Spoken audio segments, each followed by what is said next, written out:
Okay, hi. Yeah, I've been wanting to do an evening fireside sort of chat for a while and haven't sort of got round to doing that. So here we are. And I actually wanted to sort of pick up a little bit on what I was saying in the last video because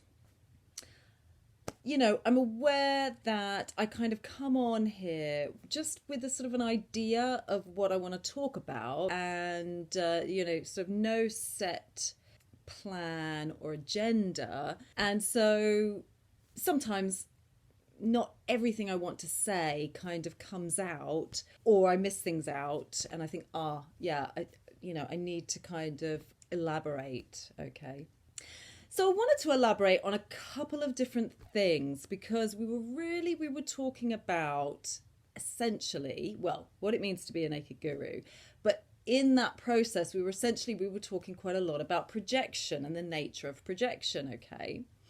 And so I wanted to pick up on a couple of things. The first one was this idea of the percentage, okay? And, I was just kind of throwing out random numbers there, really random numbers, okay? And it really, it's not even that important, but it can give you a little bit of an idea. And I wanted to use an example of, again, coming back to this idea of food and substances. Now, when we are on a sort of a health journey that includes kind of food and the substances that we put on and in our bodies, one of the things that we're really looking at is this idea of the acid alkaline and the tipping point.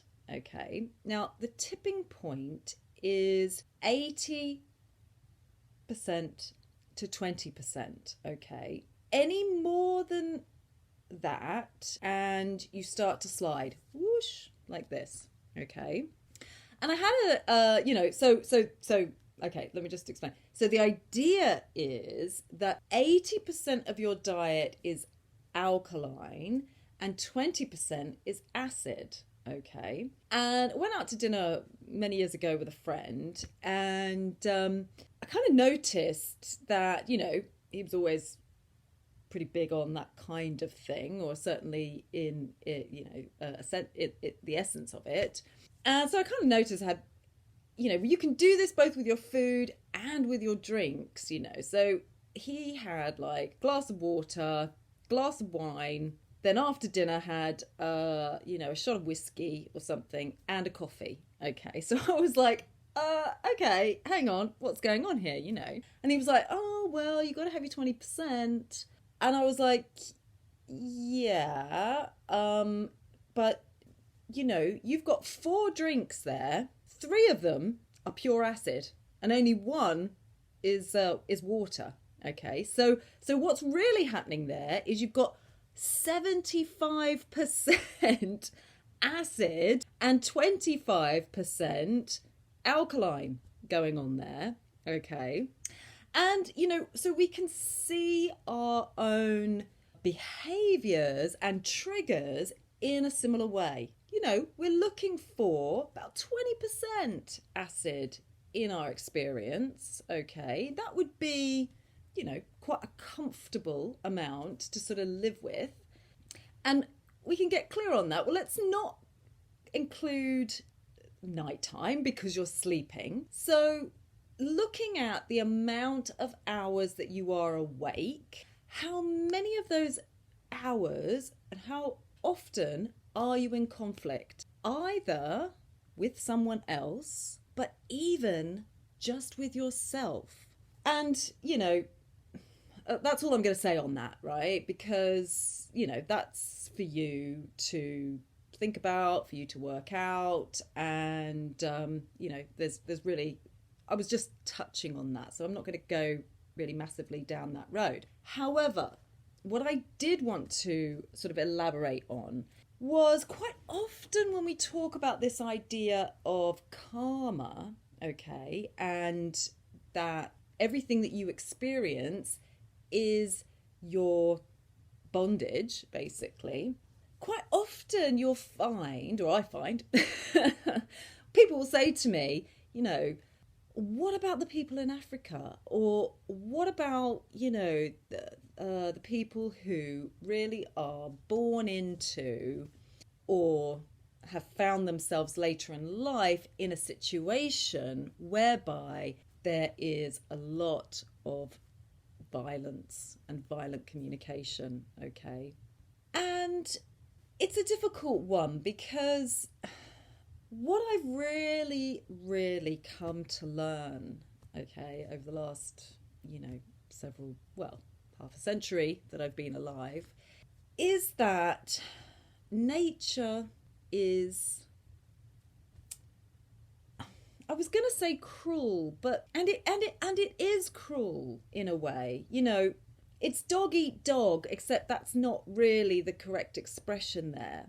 How I've come to understand life and nature and the ecosystem of that is that it isn't about nature being good or bad, this idea of duality, really, when it comes to karma, doesn't really exist, because really the only thing that exists is you will attract your vibration, your frequency.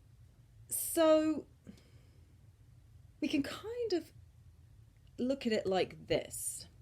We've already discussed, but very much so in the program. So if you haven't really indulged in the program, I've kind of noticed that a lot of people kind of get on and get into the program up until about 5-6 videos, and then it kind of starts to fall away. And surprisingly, where I thought people would be really interested in the information about diet and nutrition and the gut, they haven't really had that many views at all. I think people kind of, their interest wanes, doing something every day for 3 weeks is a discipline, and that's the whole point, is that it actually does take 3 weeks before you can really say that you've worked through an addiction, okay, and an addictive pattern. And that doesn't necessarily have to be a food or a substance. It can also be a kind of peptide in the brain. It's like an addiction to trauma, it's addiction to drama, it's an addiction to being in that triggered state, in that very kind of heightened state. And it very much happens in our culture, and in a culture that finds it difficult to relax, okay? Because we end up in a constant, very masculine sort of outer projection, looking out all the time to see, what is everyone else kind of doing. And, my point being, with the idea that somebody else is showing you yourself, is the fact that they're showing you your trigger. And that is very much where we are then asked to stop, drop, and come into a place of the observer to question, what is it that this person is showing me about myself? What am I feeling when they threaten me? What is the threat? How do I feel threatened by their behavior? Okay. And that can give you so much information about your original traumas. This idea that I feel, used, I feel abused, I feel unheard, I feel scared. It's a fear of not being loved. It's a fear of not being seen. It's a fear of success. It's a fear of failure. There's all sorts of different ways that we take on these feelings of lack. And if you remember, they very, very much come through and come from our first 2 to 7 years of our lives, okay? And the experiences that we had in those very early days, even up to and including the time that we spent in our mother's womb. And what was her mindset? What was her experience? What was her life like whilst you were in a state of gestation inside her body? Because her blood and her heartbeat is moving through you, okay? And it's actually your lifeline. It's your essence of life itself. So if she's feeling, scared about either the pregnancy or a partner or finances or some family drama, something like that. Are you the first pregnancy and the first child, or are you, the seventh kind of thing? All of those things are going to impact the way that your mother and your parents and your experience of coming to know yourself as an sovereign being. And that's very much because the first